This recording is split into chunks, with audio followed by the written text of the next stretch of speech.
শিক্ষা মন্ত্রণালয়ের আওতাধীন মাধ্যমিক ও উচ্চ মাধ্যমিক পর্যায়ের সকল শিক্ষা প্রতিষ্ঠান, স্কুল, কলেজ, মাদ্রাসা ও কারিগরি প্রতিষ্ঠান এবং পলিটেকনিক ইনস্টিটিউটগুলোর শ্রেণী কার্যক্রম পরবর্তী নির্দেশ না দেওয়া পর্যন্ত বন্ধের ঘোষণা দিয়েছে শিক্ষা মন্ত্রণালয়। মঙ্গলবার শিক্ষা মন্ত্রণালয়ের এক সংবাদ বিজ্ঞপ্তিতে এই সিদ্ধান্ত জানানো হয়।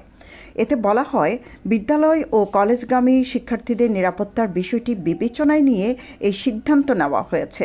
অনির্দিষ্টকালের জন্য বন্ধ হওয়া শিক্ষা প্রতিষ্ঠান কবে নাগাদ খুলতে পারে তা নিয়ে এখনও অনিশ্চয়তায় রয়েছে। বিয়ে, ওয়ালিমা, গায়ে হলুদ সহ পাঞ্জাবি, শেরওয়ানি ও শাড়ির নির্ভরযোগ্য প্রতিষ্ঠান Nawab Sherwani and event management, Aziz shopping complex, দ্বিতীয় তলা, বিয়ানীবাজার। এদিকে বৃহস্পতিবার অনুষ্ঠেয় সব শিক্ষা বোর্ডের এইচএসসি ও সমমানের পরীক্ষা স্থগিত করা হয়েছে। স্থগিত হওয়া পরীক্ষার তারিখ পরে জানানো হবে, তবে পূর্বঘোষিত সময়সূচি অনুযায়ী অন্যান্য পরীক্ষা যথারীতি অনুষ্ঠিত হবে। প্রসঙ্গত, সরকারি চাকরিতে কোটা ব্যবস্থা সংস্কারের দাবিতে আন্দোলন ঘিরে দেশের বিভিন্ন এলাকায় সংঘর্ষের ঘটনা ঘটেছে।